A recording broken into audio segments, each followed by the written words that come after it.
Subraino manichin kapang sirango Subraino lobichin kapang tongthogo Chini subrayong kaito Keplay ni keplay Chini subrayong kaito Lobzang magtongthe Subraino manichin kapang sirango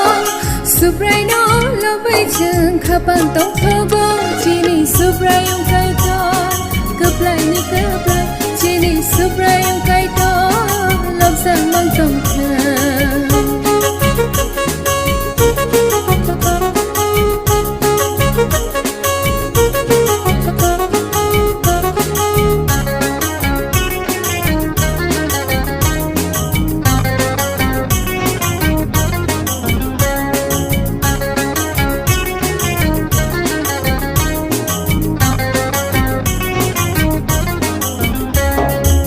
Sani sumsok hanyani bosi piyongai Hayami borok dofaro paidi viritani Sani sumsok hanyani bosi piyongai Hayami borok dofaro paidi viritani Takuro bukuro Hai baigi jishuo Takuro bukuro Hai baigi jishuo Subraji shona norim tongo Subraji shona norim tongo Subraino manichin kapang sirango Subraino lobichin kapang tongthogo Chini subrayong kaito Keplay ni keplay Chini subrayong kaito Lobzang magtongthe Subraino manichin kapang sirango Subraino lobichin kapang tongthogo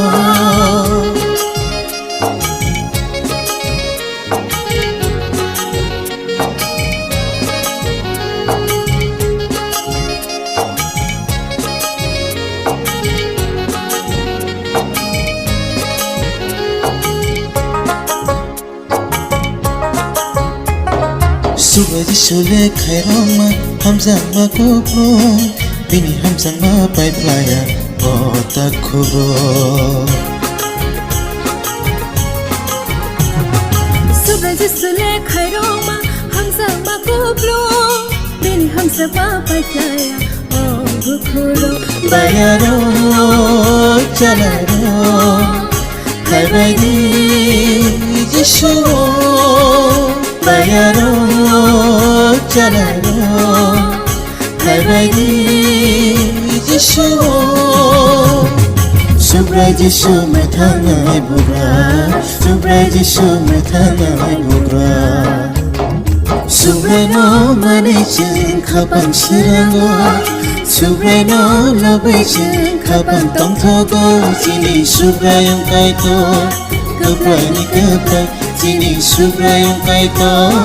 Lobzang magtongthe Subraino manichin kapang sirango